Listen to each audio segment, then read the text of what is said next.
Almost 6 months after Superstorm Sandy, some businesses are still fighting to get back on their feet. Pop's Grocery, a 52-year-old corner store in Bridgeport, was inundated by floodwater during the storm.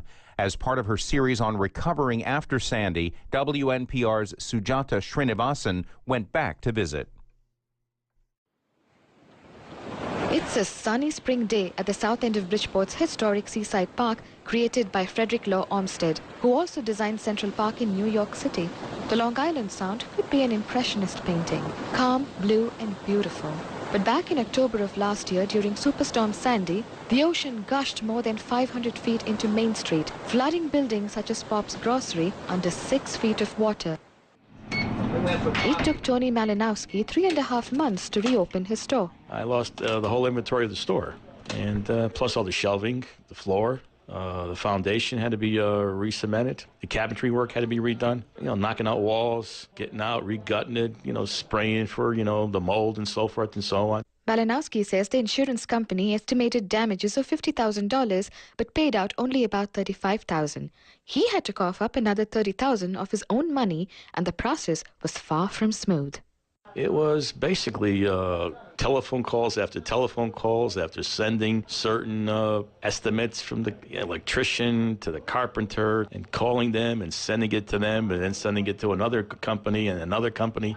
It was basically a long process that should be shortened for business people. Switching to a competing insurer isn't on the cards. Well, you don't have too many options, so you try to hold on to what you have and try to increase the coverage. A lot of people don't want to take you because it's a flood area. Last November, Malinowski found out that flood risk is a barrier for federal disaster loans as well. He'd taken out a $17,000 loan from the Small Business Administration, SBA, in 2011 after Tropical Storm Irene. After Storm Sandy, he'd planned on applying again for a disaster loan offered at 4% by the SBA at the FEMA Disaster Recovery Center in Bridgeport. But that didn't happen. The drawback was that I had to get flood insurance. And the flood insurance was for $500,000, and the premium was $9,000 a year. So there's no way I could afford that premium. So what I had to do was tell FEMA that I really couldn't use them. Malinowski already had basic flood insurance coverage, but says it wasn't enough to meet the SBA loan requirements. He has a standard policy with a premium of about $2,000 a year, but the rates could get steeper. A Congressional Reform Act passed last summer allows rates under the National Flood Insurance Program to increase up to 20% each year. It used to be capped at 10% annually.